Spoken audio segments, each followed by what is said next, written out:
Singapore. North Korean leader Kim Jong Un explored Singapore on Monday night, June 11, the day before his historic summit with the United States President Donald Trump. The North Korean leader was spotted walking around the Flower Dome at Gardens by the Bay with his entourage. Mr. Kim was pictured smiling next to Foreign Affairs Minister Vivian Balakrishnan and Minister for Education Ong Ye-kung in a photo posted on Twitter by Dr. Balakrishnan. The trio appeared to be at Gardens by the Bay. Mr. Kim was also seen at the Marina Bay Sands, and appeared to be heading up to the Sky Park. His sister Kim Yo-jong was spotted with him. Singapore Foreign Minister Vivian Balakrishnan and North Korean leader Kim Jong Un walking at Marina Bay Sands Hotel during a tour in Singapore.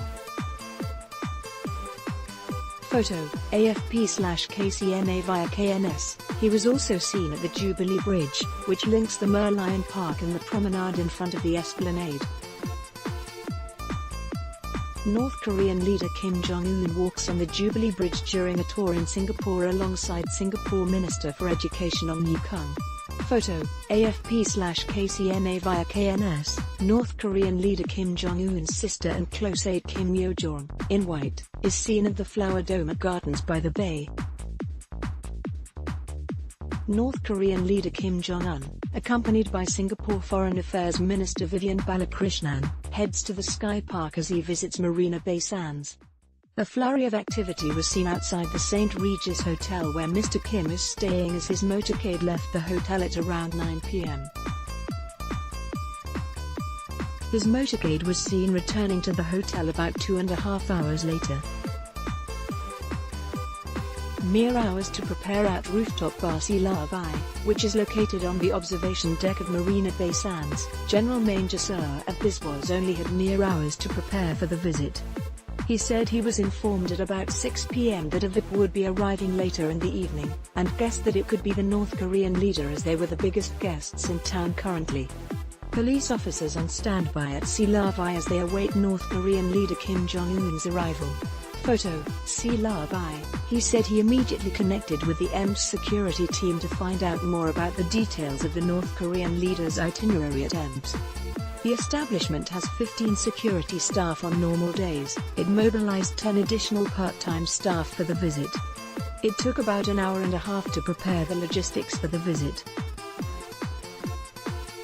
Then the operations team had to brief the staff and made sure that security personnel were on standby at their respective locations at Sila Vai, said Mr. Biswas. He added that the venue was secured by 8:30 p.m.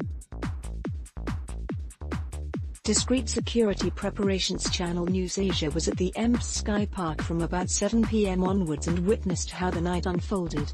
Security staff were seen surveying the observation deck and gathered in quiet conversations from about 7:30 p.m. onwards.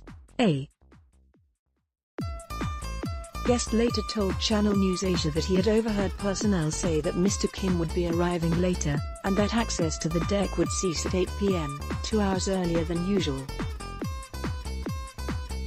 As the crowds thinned out, the remaining guests who only had tickets to the observation deck were asked to leave by about 8:45 p.m. Thereafter, staff were seen wiping fingerprints off glass panels and railings. North Korean leader Kim Jong Un, Center, with Singapore's Foreign Affairs Minister Vivian Balakrishnan and Education Minister Ong Ye-kung on the sky desk outside Sila Vai at the Marina Bay Sands Sky Park. Photo, Sila Vai. Diners at Sila Vai were allowed to stay throughout the night, and there was a palpable buzz as rumors spread among patrons that the North Korean leader would soon be arriving. Guests who tried to take photos of security personnel on the observation deck were also stopped by staff, who cited a special security event. A diner, 50-year-old Ashok Vasan, said he couldn't believe the rumors in the bar until he saw the increase in security presence. Every now and then, there would be a hush and new groups of people will walk in, and people would think it was Kim Jong Un. Obviously the anticipation started to build up, and by the time it reached the time he showed up, everyone was excited, he said, calling it unbelievable. Mr. Vasan added, Kim is probably one of the most important men in the world right now, on one of the most historic meetings of the century, and he's right there. I think it's a special moment, said Mr. Vasan. Mr. Kim and Mr. Trump are scheduled to meet at Sentosa's Capella Hotel on Tuesday. This will be the first time a sitting US president and a North Korean leader will meet face-to-face. Mr. Kim met Prime Minister Lee Hsien-loong on Sunday at the Astana, where the two discussed bilateral relations.